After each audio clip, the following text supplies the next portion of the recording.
오늘 우리가 18장 말씀을 읽어갑니다. 신약 시대를 살고 있는 저와 여러분들이 이 말씀을 볼 때마다 대단히 낯설고 생소할 것입니다. 그러나 구약의 교회에 하나님께서는 이러한 규례들을 통해서 한편으로는 이 레위인이나 또 특별히 제사장들 같은 경우에는 그들이 회막과 관계된 일들을 감당하면서 그 일들을 통해서 이스라엘 백성들 전체의 죄를 담당하는 역할을 하게 됩니다. 그래서 그 백성들을 거룩한 백성으로 살게 하는 일에 힘을 다하여 섬겨 수고하게 하셨고, 이스라엘 백성들은 자신들이 수고해서 얻은 소산물이나 그걸 통해서 또 그 종교적인 일들에 힘을 기울이는 사람들을 또 함께 위하게 하시는 일들을 하게 하셨습니다. 그래서 서로가 이러한 역할들을 잘 구별해서 그 역할들을 충실하게 감당함으로써 이스라엘 백성들 전체가 하나님 앞에 올바른 관계를 맺게 하도록 하나님께서 이런 질서를 구약교회에 베풀어 주셨다 하는 것을 우리가 기억한다면, 이 말씀이 오늘 이 말씀을 읽어가는 우리 신약교회에 있는 저와 여러분에게 주시는 동일한 교훈이 있음을 우리는 발견하게 될 것입니다. 17장 말씀 가운데 우리가 끝자락에 이런 말씀을 함께 읽었어요.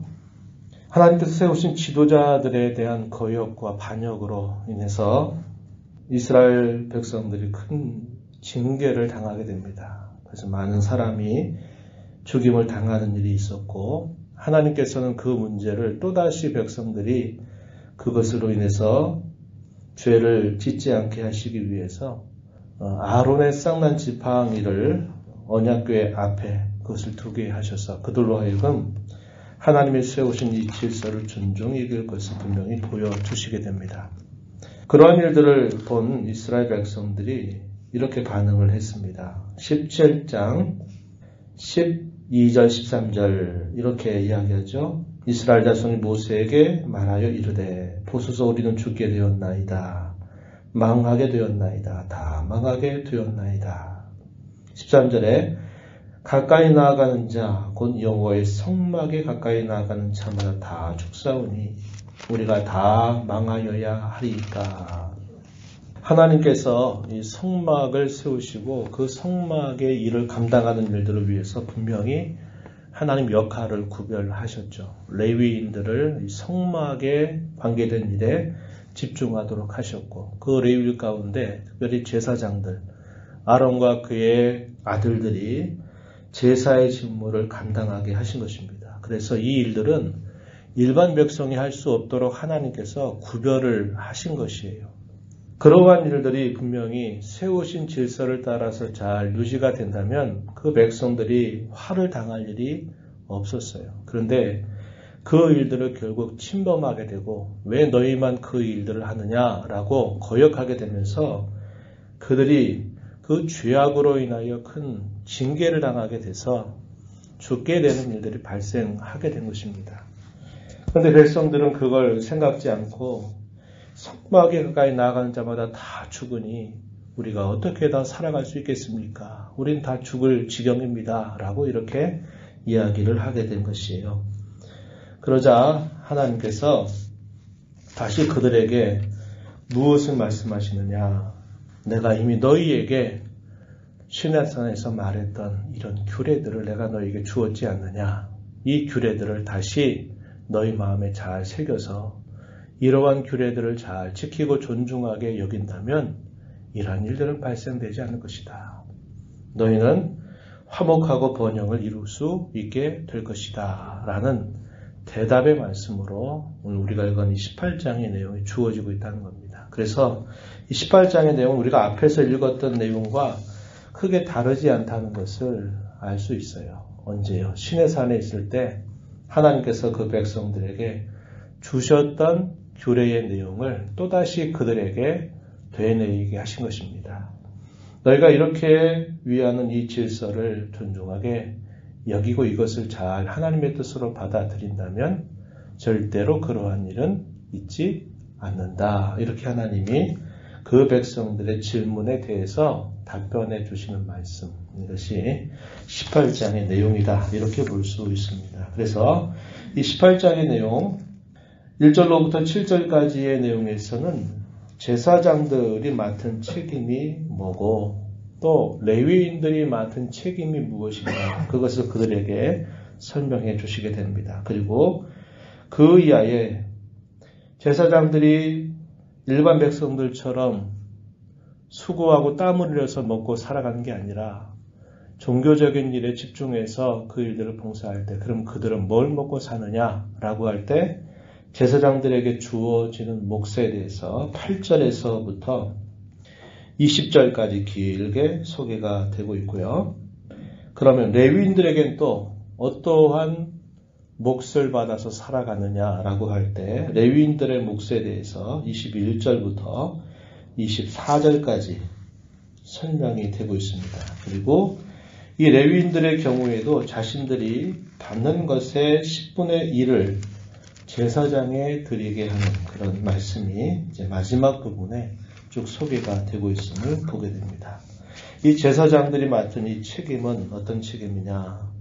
성소에 대한 모든 죄를 담당할 책임을 그들이 맡았고 또 제사장 직분에 대한 죄를 담당하는 일들을 맡았다고 하나님께서 말씀해 주십니다. 1절 말씀 한번 보시기 바랍니다. 너와 내 아들들과 내 조상의 가문은 성소에 대한 죄를 함께 담당할 것이요. 너와 내 아들들은 너희의 제사장 직분에 대한 죄를 함께 담당할 것이다. 죄라고 하는 문제는 가장 심각하고 가장 어려운 문제입니다. 그리고 가장 피할 수 없는 문제입니다. 이러한 죄의 문제를 해결하고 이 일들을 감당하는 일들, 이것이 제사장들에게 주어진 가장 중요한 책임이었음을 분명하게 일깨워 주고 있습니다. 그래서 성소와 제단의 직무를 구별해서 지킬 것을 말씀하시죠. 이 일들을 잘 감당하지 못하고 이 규례를 어기게 된다면 죄에 대한 여호와의 진노가 이스라엘 자손들에게 미쳐서 그리고 또 그 죄값을 담당하게 되기 때문에 이 일들을 잘 감당하라고 말씀을 해주시는 것입니다. 또 하나님께서 이 제사장의 직무를 잘 감당하기 위해서 하나님께서 선택을 하셔서 제사장의 직분을 그들에게 맡겨주셨고 또 그들이 하는 일들을 돕게 하기 위해서 레위 지파를 레위인들을 하나님께서 그들에게 맡겨주셨다라고 이야기합니다. 그래서 이 레위인들의 직무, 이 책임은 뭐냐? 제사장의 직무를 잘 돕는 일을 감당하게 됐습니다. 자신들이 맡겨진 직무를 잘 감당하는 일, 또 장막의 모든 직무들을 지키는 일들이 그들에게 주어진 책임입니다. 우리가 앞에서 살폈던 것처럼 이들은 성막이 차려지게 될 때, 또 성막이 해체가 돼서 운반하게 될 때 그것을 움직이고 짊어지는 책임을 그들이 맡았다고 하는 겁니다. 그래서 이 성막을 가장 중앙에 두고 동서남북 사방으로 세 지파씩 위치하고 이 성막과 이스라엘 백성들이 거하는 이 진영 그 사이에 레위 자손들이 위치하도록 했다고 하는 겁니다. 그래서 일반 백성들조차도 그들이 이 제사의 직무를 감당하는 이들을 통과하지 않고 무작정 회막으로 나가게 되면 그들의 죄로 인해서 죽음을 당하는 일이 발생했던 것입니다. 그래서 이들이 주어진 이 책임이 대단히 중요한 것이었음을 말해주고 있어요. 그런 레위인들도 할 수 없었던 일들이 있었어요. 그게 뭐냐면 성소의 기구와 제단을 함부로 만져서는 안 됐습니다. 그걸 만지게 되면 그들도 죽음을 피할 수가 없게 되었다고 하는 겁니다. 3절 말씀 한번 보세요. 레위인들의 책임에 대해서 이렇게 말씀해 주십니다. 내 직무와 장막의 모든 직무를 지키려니와 성소의 기구와 제단에는 가까이 하지 못하리니 두렵건대 그들과 너희가 죽을까 하노라. 함부로 만지지 말라라고 이야기를 하신 것이죠. 그래서 그들은 채에다가 매서 어깨에 메고 운반을 해야 됐다는 겁니다. 그리고 그 안을 들여다보거나 그것을 손으로 만지게 될 때는 지극히 거룩한 성물이기 때문에 그들의 죄로 인하여 죽음을 당하게 되는 일이 발생했다는 겁니다. 이것은 제사장에게만 맡겨져 있는 일이었고 레위인들은 회막의 일들을 감당하되 이 제사장들을 돕는 역할을 그들에게 맡겨주신 것입니다.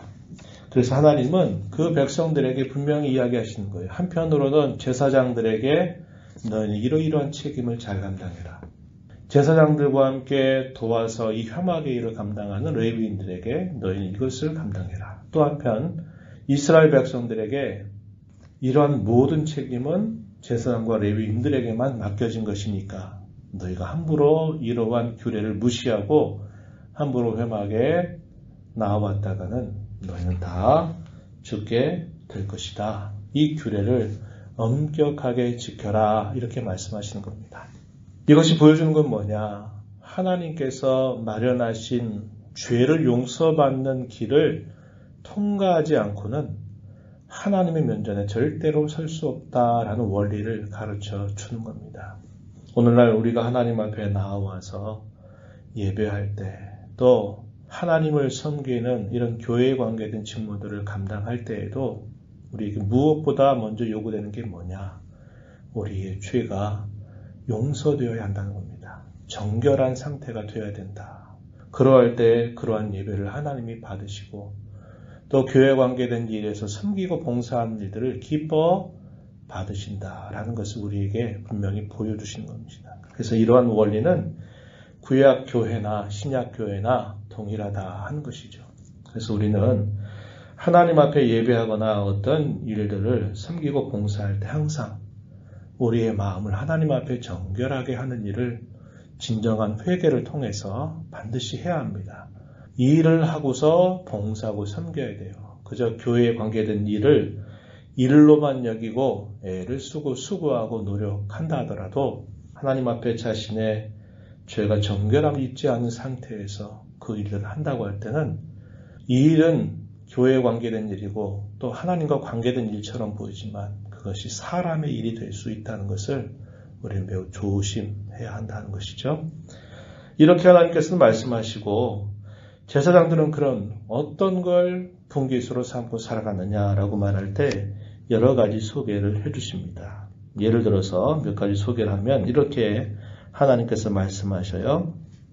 여호와께 이스라엘 자손들이 거룩하게 구별해서 드린 헌물, 특별히 거제물들, 이것을 영구적으로 제사장들의 몫으로 하나님께서 정해 주셨다는 겁니다.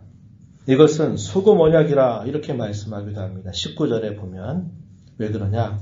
소금이 변치 않는 것처럼 이것은 구약교회가 존재하는 동안 계속적으로 변하지 않는 하나님의 언약이다. 이것을 확증하긴 뜻에서 소금 언약이다. 이런 표현을 사용합니다. 그리고 지성물 가운데서 불사르지 않고 드린 것, 소제나 속제제나 속건 제물의 경우에는 반드시 제사장들만 먹도록 하나님께서 정해두셨어요. 제사장들 같은 경우도 가정이 있잖아요. 아내가 있고 자녀들이 있는데 그러면 이 아내와 자녀들, 가족 모두가 먹을 수 있는 그들의 몫은 11절 말씀에 보면 이스라엘 자손이 드리는 거제물과 모든 요제물, 이것은 제사장들만 먹는 게 아니라 제사장 가족 모두가 먹고 살도록 하나님께서 정해 주심을 보여주셔요. 모든 생물의 처음 난 것 중에서 또 분명히 제사장들에게 돌려지는 몫이 있다. 또 이스라엘 자손 중에서 특별하게 드린 모든 것들도 제사장의 몫으로 돌려지게 했다는 겁니다.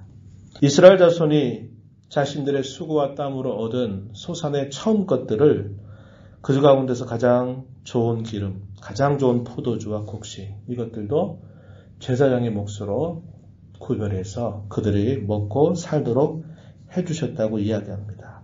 그러나 그들이 실제적으로 땅을 소유하거나 그들에게 땅을 분배받는 일은 없었던 것입니다. 그럼 하나님 말씀하시기를 이 제사장들의 진정한 기업은 땅이나 이런 것이 아니라 오직 하나님 자신이 이 제사장들의 진정한 기업이 되신다. 이렇게 말씀하십니다. 20절 말씀을 보세요. 여호와께서 또 아론에게 이르시되 너는 이스라엘 자손의 땅에 기업도 없겠고 그들 중에 아무 분깃도 없을 것이나 내가 이스라엘 자손 중에 내 분깃, 너의 분깃이요 내 기업, 너의 기업이니라. 제사장들은 특별하게도 하나님이 진정한 자신들의 기업이고 분깃으로 여기고 살 것을 말씀해 주셨습니다. 그러나 사실상 가장 특별하게 제사장들에게 그렇게 되었지만 모든 이스라엘 자손들에게 진정한 기업은 땅도 아니고 어떤 소유도 아니라 하나님이 그들에게 진정한 기업이 된다는 것은 아주 분명한 사실이었어요. 창세기 15장 1절 말씀해 보면요. 아브라함의 하나님께서 이렇게 말씀하셨어요. 15장 1절에 내가 너의 방패요. 내가 너의 지극히 큰 상급이다. 이렇게 하나님께서 아브라함에게 말씀을 하십니다. 하나님이 우리에게 생명도 주시고 하나님이 우리에게 먹을 것 마시고 입을 것을 주시죠. 우리가 살아갈 삶의 터전도 하나님이 마련해 주시죠. 그러나 하나님 주시는 그 어떤 것보다 가장 큰 것은 무엇입니까? 하나님 자신입니다. 하나님께서 이 땅에 사는 동안 우리에게 생명을 주시고 우리가 먹고 살 것, 우리의 삶의 모든 것들을 하나님이 공급하시고 돌봐주신다고 그럴 때 하나님 우리에게 주시는 것 중에 가장 큰 게 뭘까요? 황금? 보화? 그 어떤 것? 소위 면류관? 그것도 아니에요. 그것보다 더 큰 게 뭡니까? 하나님 자신이 우리에게 상급이 되신다는 것, 보상이 되신다는 것. 이것처럼 큰 건 없어요. 다윗은 그가 노래하는 시편 가운데 얼마나 많은 이런 고백을 올려드립니까? 여호와는 나의 산업이시요 나의 분깃이시요. 그렇게 고백을 합니다. 우리가 발견해야 될 건 그거예요. 우리가 이 땅에 살면서 많은 소유를 갖는 것이라든지 우리가 이 땅에 많은 걸 누리는 것보다 더 크고 귀한 건 뭐냐? 그것을 통해서 그 모든 것을 주시는 하늘 아버지가 가장 큰 우리의 상급이 되신다는 것. 우리에게 가장 큰 보상이 되신다는 것을 우리에게 깨우쳐 주시는 일을 하시고 우린 그걸 깨달은 자로 살아가는 것입니다. 특별히 제사장들에게는 이것을 분명하게 알려주셨어요. 그리고 레위인들에게는 이스라엘 자손 가운데 역시 기업이 없었어요. 이스라엘 자손들이 거제로 드린 11조 이것을 그들의 몫으로 하나님께서 지정해 주시게 되었다는 겁니다. 우리가 이걸 통해서 분명하게 확인하게 되는 사실은 뭐냐? 이스라엘 백성들은 그들이 하나님 앞에 나아가기 위해서 반드시 제사장과 레위인들을 통해서 하나님 앞에 나아갈 수 있게 되었어요. 그래서 이스라엘 백성들은 누구에게 한편으로 의존해야 되느냐? 제사장과 레위인들을 의존해야만 했어요. 또 반대로 제사장이나 레위인들은 뭘 먹고 사느냐? 그럴 때 이스라엘 백성들이 수고해서 얻은 그 수고의 열매, 여호와께 드린 그 허물 가운데서 일부를 자신들의 몫으로 먹고 사는 거예요. 그래서 이스라엘 백성들은 또 누구를 위하느냐라고 말할 때는 이 제사장과 레위인들을 위해야만 했다고 하는 겁니다. 그래서 서로와 서로의 관계가 서로 의존하도록 하나님께서 만드신 거예요. 그래서 서로 이런 질서를 잘 지켜가면서 서로가 서로를 위하는 그런 구약의 교회가 이루어지도록 하신 겁니다. 이걸 오늘날의 말로 바꾸면 무슨 말입니까? 오늘날 교회를 세우시고 교회 안에 하나님 질서를 부여하시죠. 직분이나 여러 직책을 맡겨주시고 또 그 질서가 서로 화평 가운데 이루어지기를 우리에게 기대하신다는 겁니다. 그래서 질서와 화평을 교회 안에서 잘 서로가 주어진 역할을 잘 감당하고 서로가 서로를 잘 위하는 그런 자세를 갖고 서로가 섬겨간다면 그 교회가 건강하고 올바른 교회로 자라갈 수 있게 되는 겁니다. 그래서 고린도 전서에 보게 되면 하나님은 질서의 하나님이다. 화평의 하나님이십니다. 그래서 교회를 이루는 모든 성도들 간에는 이러한 질서와 화평을 이루고 서로가 서로를 존중하게 여겨서 자신에게 주어진 일들을 잘 감당하게 될 때 그 교회가 건강한 교회가 된다. 이렇게 가르쳐 주는 겁니다. 오늘 하나님께서 저와 여러분에게 맡겨주신 여러 직분이나 직책 이런 일들을 서로가 존중하게 여기면서 잘 감당하여 주님 기뻐하시는 교회 또 주님이 기뻐하신 일들을 교회에 이루고 있는 저와 여러분을 통해서 마음껏 이루어 가시게 되기를 진심으로 바랍니다. 하나님 아버지 감사합니다.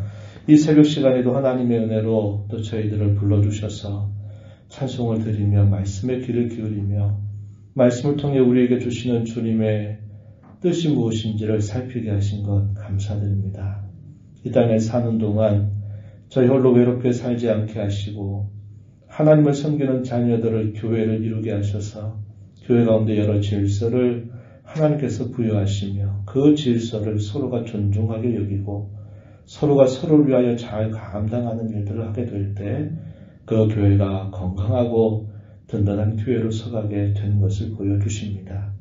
세상 가운데서 소금과 빛의 역할을 감당하게 하기 위하여 이 교회가 더욱 든든히 서가는 일들에 저희들 모두가 각자에게 주어진 여러 직분, 사역, 은사를 따라 잘 섬겨 봉사하는 모든 성도들이 되도록 인도하여 주시옵소서.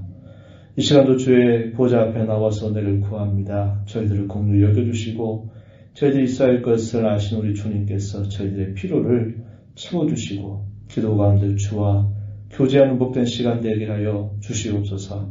예수님 이름으로 간절히 기도하옵나이다. 아멘.